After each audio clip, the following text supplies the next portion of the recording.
Жігіттер, бағана астында қап-қара елікті көрдіңдер ме? Йо, состояниесі зор екен, анау бетон боялмаған ше негізі.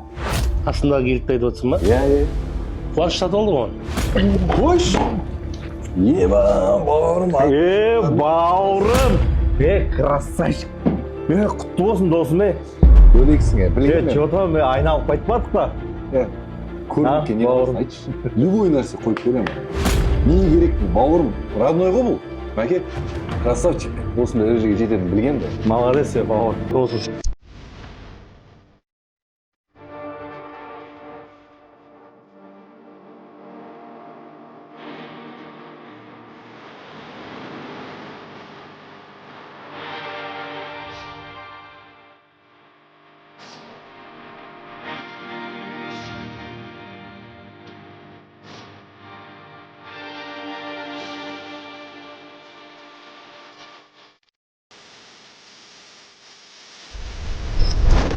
Ең қиын уақыттарда адамның қасында көпшілік болмайды.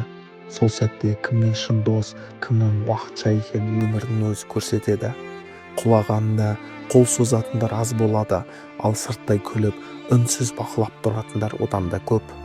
Бірақ осы қалайсың досым деген сөздің өзі сол кезде байлықтан да қымбат екенін түсінесің.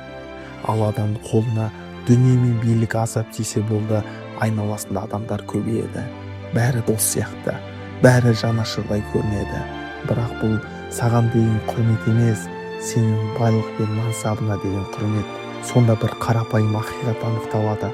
Дос тек қуанышта болатын адам емес, қиын сәтте қасында қалатын адам.